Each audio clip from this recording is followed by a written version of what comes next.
Uninterrupted Media presents LSU Odyssey Oddcast.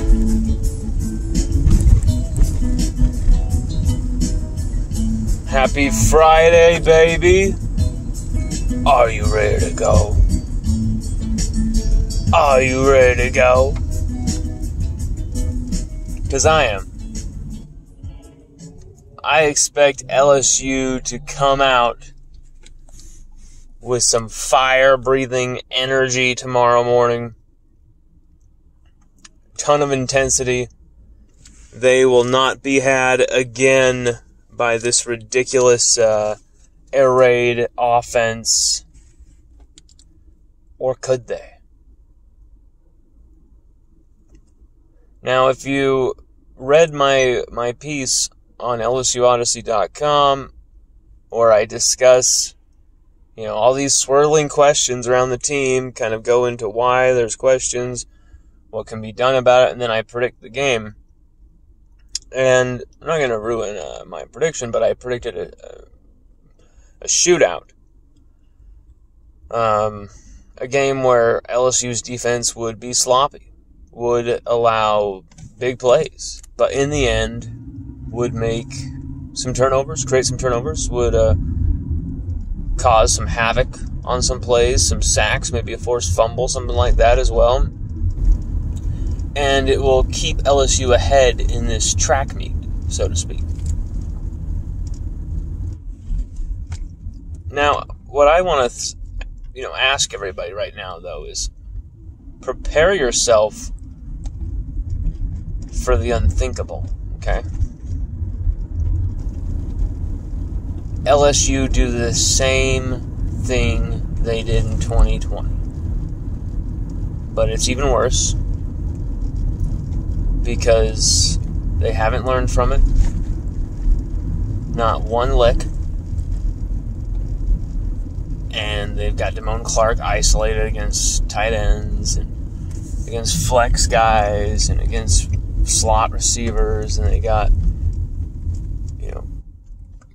guys who just have no clue what they're doing, completely confused, completely taken, aback by proceedings. And, that could be a possibility. I'm not saying LSU is going to lose this game, but LSU and the fan base can't crap their pants if LSU allow a few big plays. Some long touchdowns. It's going to happen. And, it happens to every defense. But it's how you allow it to happen. LSU cannot be caught with all three linebackers completely just confused, dismayed, completely at a loss, while Greg Dulcich, goes for 78 yards. Stuff like that cannot be happening anymore. Just can't. LSU cannot afford to lose another game. But more than that, the brand of LSU cannot afford another hit where, I'm just telling you right now, LSU lose another game in a fashion where they're allowing 80 yards from crossing routes or screens or these draw plays that go for 40, these missed tackles, these embarrassing flailing slapstick performances by the defense where everyone's just toppling into each other. I mean, there's a play against UCLA where Eli Ricks is about to make the tackle and Todd Harris tackles Eli Ricks, okay?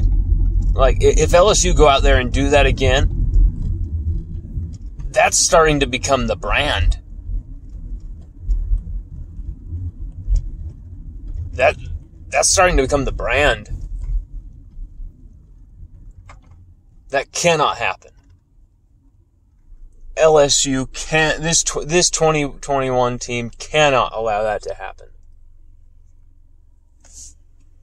So this game, it means an awful lot. It's not just about this current team. It's about the future of the program. Because if LSU goes out there and they play like 2020, they play like UCLA 2021, there's going to be some holes on this coaching staff that are going to need to be filled. Go Tigers.